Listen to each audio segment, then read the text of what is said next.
नमस्कार दोस्तों, स्वागत है आप सभी का all India first YouTube channel पर। इस वीडियो में हम बात करने वाले हैं कई बड़ी और लेटेस्ट अपडेट के बारे में। जैसा कि दोस्तों आप जानते हैं, किसी भर्ती को लेकर कोई भी अपडेट होती है तो आप सभी को all India first YouTube channel के माध्यम से दी जाती है, वो भी रियल ऑथेंटिक। तो चलिए दोस्तों वीडियो शुरू करते हैं। वीडियो को लाइक कर दें और शेयर कर दें, चैनल को सब्सक्राइब करके बेल आइकन को दबा लें, जिससे कि आपको रियल ऑथेंटिक जानकारियों के नोटिफिकेशन सबसे पहले मिलते रहे।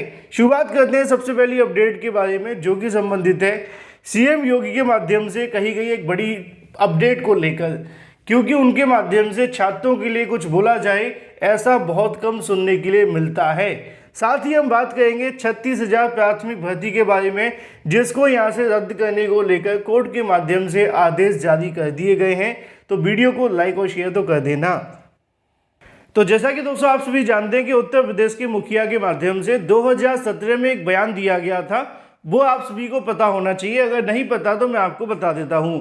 उनके माध्यम से कहा गया था कि उत्तर प्रदेश के अंदर योग्य अभ्यर्थी नहीं है। जब ये योग्य अभ्यर्थी की बात की गई थी तो उसके पीछे एक वजह भी थी। वो वजह आप सभी जानते होंगे, 68,500 के अंदर जो अभ्यर्थी चयनित हुए थे उसमें कहीं ना कहीं 26,000 से ज़्यादा सीटें खाली रह गई थी। इसी वजह से कहीं ना कहीं इस बात को ध्यान में रखते हुए उनके माध्यम से एबीपी न्यूज़ के ऊपर अपना एक इंटरव्यू देते हुए उनकी तरफ से कहा गया था कि उत्तर प्रदेश के अंदर योग्य अभ्यर्थी नहीं है। लेकिन अगर बात की जाए कुछ सालों के बाद में, लगभग 6 साल हो चुके हैं, अब सीएम योगी के माध्यम से कहना है देश के सबसे बड़ी युवा शक्ति उत्तर प्रदेश में है। ऐसे में युवा शक्ति और टैलेंट की टेक्नोलॉजी, इसके अलावा ट्रेडिंग के साथ साथ जोड़कर हम उसे डेवलपमेंट के साथ आगे बढ़ा रहे हैं। आज इसी की आवश्यकता और इसी की कड़ी के अंदर आर्टिफिशियल इंटेलिजेंस, इसके अलावा इंटरनेट ऑफ थिंग्स, इसके अलावा बहुत सारी जानकारियाँ लिखी हुई हैं जो कि टेक्नोलॉजी से संबंधित हैं। लेकिन इन शॉर्ट सीएम योगी के माध्यम से जो कहना है वो ये है कि देश के अंदर सबसे ज़्यादा जो युवा शक्ति है या फिर जो योग्य युवा हैं, जो टैलेंटेड युवा हैं, वो उत्तर प्रदेश के हैं। मतलब सीएम भी मानते हैं कि उत्तर प्रदेश के अंदर योग्यता में कमी नहीं है। अगर कमी है तो सरकारों के माध्यम से दिए जाने वाले उनको भर्तियों के बारे में, नौकरियों के बारे में। नीचे आप सभी के सामने कुछ और जानकारियाँ भी लिखी हुई हैं इसी से संबंधित, लेकिन जो काम की बात थी वो मैंने आप सभी को स्टार्टिंग में ही बता दी है। इसके अलावा यहाँ पे लिखा हुआ है कि युवाओं को सरकार दे रही है टैबलेट और स्मार्टफोन। मतलब हमारे पास योग्य युवा हैं, हमारे पास सबसे अच्छे युवा हैं, लेकिन हम उनको इस्तेमाल करने के लिए टैबलेट स्मार्टफोन दे रहे हैं जो कि किसी काम के शायद नहीं होंगे, क्योंकि जब वो योग्य हैं और इसके अलावा टैलेंटेड हैं तो मोबाइल टैबलेट फ़ोन उनके पास पहले से भी होने चाहिए। अगर किसी चीज़ की आवश्यकता है तो वो है उनके लिए एक अच्छी नौकरी की, जिसके लिए वो लगातार सालों साल तैयारी करते रहते हैं और लगातार उनके लिए भर्तियों का इंतजार करते हैं। बाकी आपकी राय क्या है वो इम्पोर्टेंट है, कमेंट करके अवश्य बताएं और वीडियो को लाइक कर दें।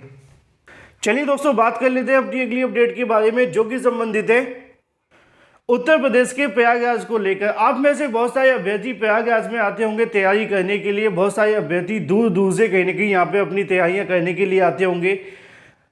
पैसे खर्च करने के बाद आपको छोटे छोटे कमरों में रेंट पर रहकर अपनी तैयारी करनी पड़ती होगी, माता पिता से दूर रहकर अपनी तैयारियां करनी पड़ती होंगी। लेकिन अगर बात की जाए शिक्षा के क्षेत्र के अंदर प्रयागराज पिछड़ता हुआ नजर आ रहा है, मतलब फिसड्डी कहा जा रहा है। उसकी वजह क्या है वो आप सभी को यहाँ से मिल जाएगी। हालांकि कई परिणामों के अंदर ऐसा देखने के लिए मिला है।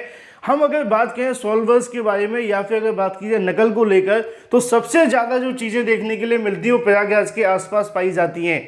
तो नकल और सॉल्वरों के माध्यम से नियुक्ति होना कोई बड़ी चीज़ नहीं है। बड़ी चीज़ है यहाँ पे मेहनत करके नौकरी लेना। जैसा कि आप सभी को यहाँ पे देखने के लिए मिलेगा कि देश के सभी 16 रीजन में से प्रयागराज सबसे फिसड्डी है, जिसके बारे में नीचे लिखा हुआ है। विशेषज्ञों का कहना है कि विद्यार्थियों का कोचिंग पर ज़्यादा भरोसा होना और स्कूल में अनुपस्थित होना सबसे बड़ी समस्या बनता जा रहा है। आमतौर पे उत्तर प्रदेश के प्रयागराज के अंदर कोचिंग का हब कहा जाता है प्रयागराज, क्योंकि वहाँ पे सबसे ज़्यादा कोचिंग है। लेकिन वही चीज़ें कहीं ना कहीं उनके लिए नुकसानदायक साबित हो रही हैं। हालांकि यहाँ पे सीबीएसई के परिणाम को लेकर बात की जा रही है, लेकिन ऐसा हमने कई भर्तियों के अंदर देखा भी है, जिसके बारे में आप सभी को देखने के लिए मिल जाएगा कि प्रत्येक रीजन के जो परिणाम हैं वो काफ़ी अच्छे देखने के लिए मिले हैं। लेकिन जब बात आती है प्रयागराज को लेकर तो 78.05 के समथिंग देखने के लिए मिला है। लेकिन टॉप की अगर बात की जाए तो वो 99.91 के समथिंग देखने के लिए मिलता है। इसके बारे में आपकी राय क्या है कमेंट करके बताएं, क्योंकि उत्तर प्रदेश के प्रयागराज को लेकर बहुत सारे छात्रों का भरोसा होता है, अपनी अपनी तैयारी करने आते हैं, लेकिन यहाँ पे आने के बाद भी अगर ऐसा हो तो ये सबसे बड़ा नुकसान है। चलिए बात कर लेते हैं अपनी अगली अपडेट के बारे में, जो कि संबंधित है 36,000 प्राथमिक शिक्षक भर्ती को रद्द करने के लिए कोर्ट के माध्यम से आदेश दिए गए हैं। साथ ही साथ कोर्ट के माध्यम से कहा गया है कि 36,000 शिक्षक भर्ती का विज्ञापन नए सिरे से जारी किया जाए, जिसके बारे में जानकारी आप सभी को यहां से देखने के लिए मिल जाएगी। अगर बात की जाए 36,000 शिक्षक भर्ती को लेकर कलकत्ता हाईकोर्ट के माध्यम से रद्द कर दिया गया है। बंगाल में शिक्षक भर्ती घोटाले के लिए अगर बात की जाए, शुक्रवार को कलकत्ता हाईकोर्ट ने बड़ा फैसला सुनाया। कलकत्ता हाईकोर्ट के न्यायाधीश अभिजीत गांगुली के माध्यम से 2016 के प्राथमिक पैनल 36,000 भर्तियों को रद्द करने का आदेश दे दिया है। 2016 में की गई भर्ती को 2023 के अंदर रद्द किया जाए। 7 साल के बाद कोर्ट ने कितना लंबा समय लिया न्याय करने में। अब मामला क्या था वो आपको जानना चाहिए। मामला है कि इंटरव्यू के अंदर बड़े पैमाने पर भ्रष्टाचार के आरोप लगे थे। इंटरव्यूकर्ताओं के माध्यम से गवाही दी गई। भर्ती परीक्षा में एप्टीट्यूड टेस्ट नहीं लिया गया था, मतलब कोई परीक्षा देखने के लिए नहीं मिली थी। न्यायाधीश ने आदेश दिया है कि आगामी 4 महीने तक के सारे शिक्षक तो स्कूल आएंगे, लेकिन जिन्हें वेतन पेयर टीचर्स के तौर पर मिलेगा, 3 महीने के अंदर राज्य सरकार इनकी जगह पर नई नियुक्तियों को लेकर इन पदों को भरना होगा। इस दौरान 42,500 शिक्षकों की नियुक्ति हुई थी, लेकिन अब उनको कहीं ना कहीं कम वेतन दिया जाएगा, जैसे कि यहाँ पर शिक्षा मित्रों को मिलता है। लेकिन जब तक यहाँ पर नए शिक्षकों की नियुक्ति नहीं हो जाती, तब तक पुराने शिक्षकों की नौकरी यहाँ पर बरकरार रहेगी। लेकिन बाद में 36,000 पदों के लिए नए सिरे से विज्ञापन जारी किया जाएगा, भर्ती होगी और उसके बाद यहाँ पर नियुक्तियाँ की जाएंगी। चलिए बात कर लेते हैं अपनी अगली अपडेट के बारे में, जो कि संबंधित है 69,000 शिक्षक भर्ती की आरक्षण की गड़बड़ी के बारे में। शिक्षक भर्ती में आरक्षण में गड़बड़ी, दोषियों के खिलाफ हो कार्रवाई। 69,000 शिक्षक भर्ती में अभ्यर्थियों के माध्यम से अधिकारियों पर आरक्षण में गड़बड़ी करने का आरोप लगाते हुए कार्रवाई की मांग की गई। मांग को लेकर अभ्यर्थियों ने शुक्रवार को जीपीओ पार्क बैठक रणनीति बनाकर राष्ट्रपति, राज्यपाल व पीएम सीएम को पत्र भेजकर न्याय दिलाने की मांग की है, जिसके अंदर लिखा हुआ है कि अगर बात की जाए अभ्यर्थियों के माध्यम से आरोप लगाया गया कि बेसिक शिक्षा के अधिकारियों की तरफ से आरक्षण घोटाला करके अपनी जेब भरने का काम किया गया है, इनकी संपत्ति की जांच की जाए, दोषियों के खिलाफ कड़ी कार्रवाई होनी चाहिए।